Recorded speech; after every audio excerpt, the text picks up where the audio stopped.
So what are we talking about here? So I make 5 points in talking about why do we need to decentralize Western ideology. So here we are in 2023, and for the most part, our training, the textbooks we use, the undergirding of our training, the foundational pedagogies that are used in our mental health training are still based upon Eurocentric norms, and they have become central in the conceptualization of client issues. Now, that's problematic because many of our clients, and I'm looking at where you all are clicking in from this morning, many of our clients don't hold Western ideals or worldviews. And so we have to ask ourselves questions about the universality of Western ideology and whether or not that hinders or helps. How expedient or more expedient can we be if we remain within the cultural milieu of our clients? So we really want to decentralize these Western values that serve as a basis for our conceptualization tools. And in some ways, this centralization of Western concepts and worldviews can sometimes aggravate our clients' issues, and that may be unbeknownst to us. Second, our Eurocentric thinking can lead toward misinterpretation of our clients' behaviors as well as their cognitive processes. So once again, this is moving beyond what we might have learned in a multicultural class or training that we've taken that helps us to understand that differences exist.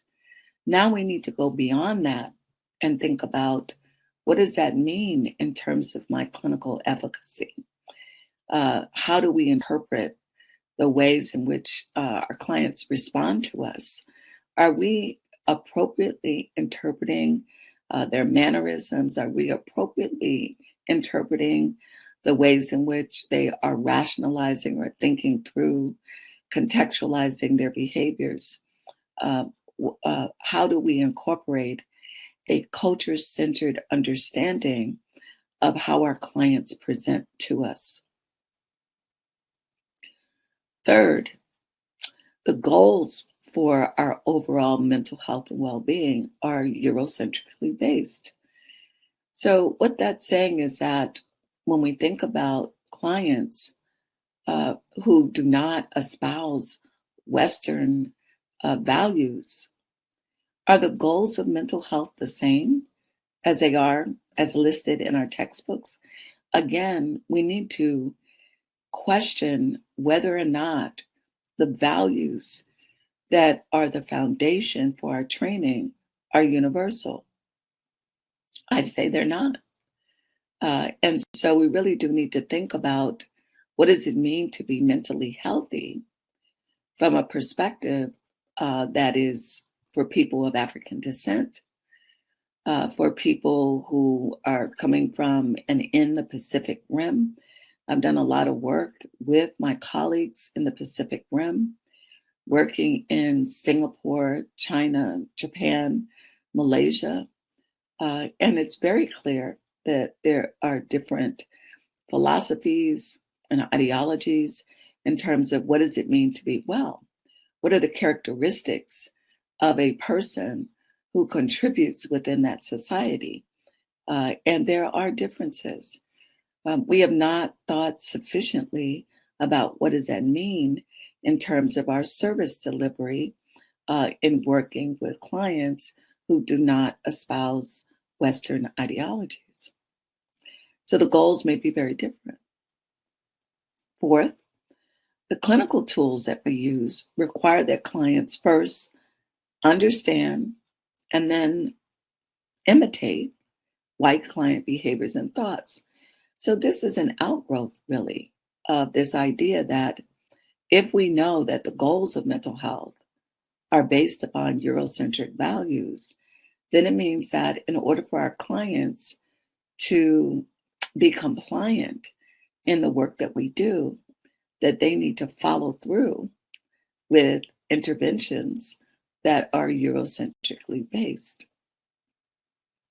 So in other words, if we can promote Eurocentric values, if our clients can embrace Eurocentric values, then we are good to go.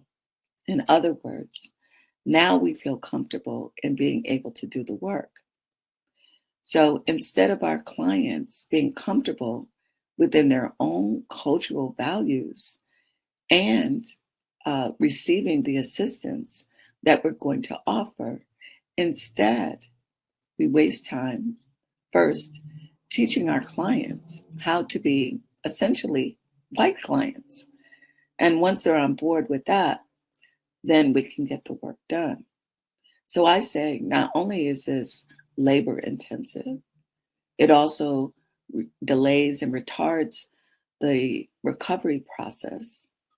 It also can be very destructive in the sense that we are working with clients and then sending them back into their systems, their support systems, their families, their communities, with foreign ideas about wellness.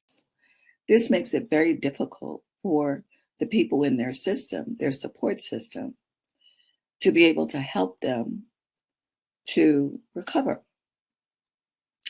Further, it may alienate them from their support system, right?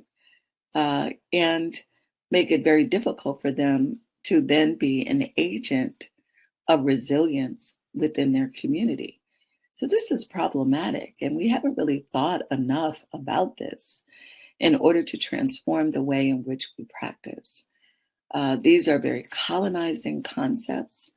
And again, I'll say, in the 21st century, we are challenged with this. We need to change the way in which we operate with our clients. And we really do need to explore culture-centeredness within mental health practice. Finally, my fifth point, as a rationale for moving away from a Eurocentrism in mental health, is that it really does retard recovery and the resolution of clients' issues at the very least. At worst, it can further aggravate clients' distress. And we don't want to do that. I'm positive none of you want to do that. We want to be as effective as possible. We want to be as expedient as possible in resolving clients' issues. And so we need to consider these 5 points in thinking about moving away from a Eurocentric perspective and decolonize the way in which we work with clients.